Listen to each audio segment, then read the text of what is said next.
Ose si dy fjalë për programin, për projektin. Po.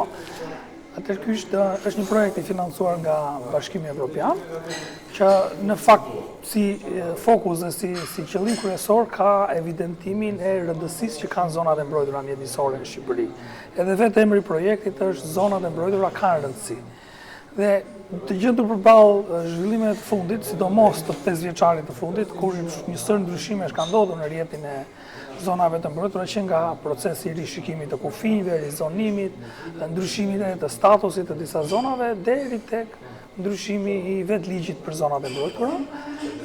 Të gjitha këto kanë konverguar në një pikë kryesore që përmbush edhe vizionin për fat keq të qeverisë që tenton t'i zhvilloj zonat e mbrojtura dhe t'i hapi ato për drejt zhvillimit intensiv dhe masiv me qëllim zhvillimin e turizmit. Por nëse është kështu, mos jeni një hap mbrapa qeverisë se zonat e mbrojtura ka rëndësi, por ta kryen punë me zonat e mbrojtura. Si i bie?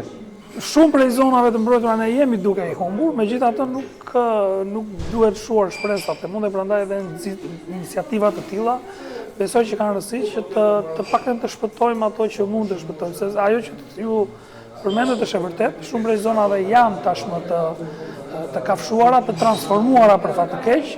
Parku Kombëtar i Butritit është një nga shembujt më të këqij në këtë aspekt, që ka nisur që me Ksamilin, i cili dikur ishte pjesë e parkut, tashmë nuk është më pjesë e parkut, dhe po ksamilizohet të gjithë hapësira, po themi, bregdetare e Parkut Kombëtar të Butritit, që ka duke vazhduar me pikën e vogël në Hart, e tjerë deri në gjirin e pika e vogël apo pikat të tjera të vogla janë duke u... Absolutisht. Pra, flasim për rezortet në Kepin e Stillos, në gjirin e Armurës, ato që njihen si Arameras në kontekstin e kompanive të zhvillimit apo resorteve, dhe patjetër që është sot në dërmë të kërcënuarat, pak nga gjithë evidencat edhe analizat që ne kemi bërë, është zona e mbrojtur, peizazhi mbrojtur Pishporo-Nart, që ka nisur për fat të keq kafshimin me ndërtimin e aeroportit të Vlorës, që është në zemër të zonës së mbrojtur, i cili në fakt është edhe një port hyrëse për gjitha zhvillimet që pritet të vinë pas me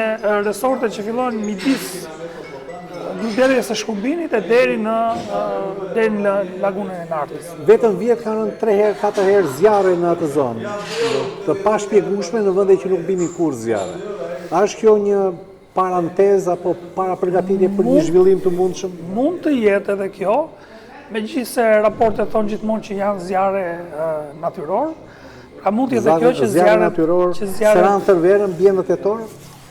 Eksakt, pra unë po them që edhe zjarret mund të jenë një nga mënyrat se si të krijohet hapësirë zhvillimit aty, por prapse problemi kryesor është e ligji, sepse zjarret, kjo metodë është pas ndjekur edhe në vende të fqinje. Në Greqi për shembull ka qenë një njëjti fenomen.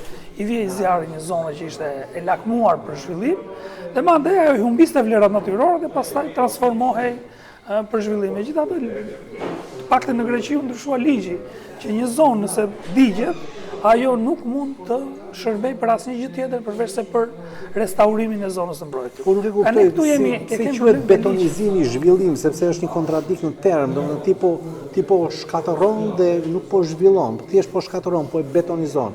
Ku po vemi kështu, sepse këta po e teprojnë, po e super teprojnë dhe vazhdojnë akoma ta teprojnë edhe më tepër. Domethënë, ka një mënyrë, ka një instrument për t'i ndalur? Ka. Duhet ishte ligji, i cili nuk është më sot, ka rënë.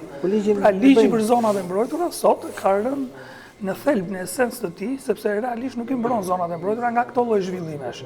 Pastaj kur flasim për zhvillim, ai konsiderohet jo vetëm zhvillim, por edhe strategjik madje. Pra ne duhet të japim lekë edhe nga taksat tona, nga buxheti i shtetit, atyre zhvilluesve, sepse konsiderojnë strategjik që të zhvillojnë sektorin e turizmit. Por në vetvete ky nuk është zhvillim i turizmit. Ky është një biznes i pasurive të palujtshme, kompani shqiptare dhe jo vetëm shqiptare, shfaqin interes e marrin pronë në falas, e zhvillojnë me fonde shpesh edhe të dyshimta, dhe pastaj është një real estate business. Pra nuk ka të bëj fare me zhvillimin e turizmit, nëse ti ndërton 400 vila në një zonë qendrore të një parku kombëtar apo të një peizazhi të mbrojtur, sepse nuk është të sjell zhvillim turizmi. Pra edhe vetë funksioni primar ose i shfaqur që është zhvillimi i turizmit nuk përmbushet. Përkundrazi, këto dëmtojnë në mënyrë të pakthyeshme, më të pakthyeshme edhe se sa vetë zjarri, që ju përmendët gjithë integritetin ekologjik të zonave të mbrojtura. Faleminderit.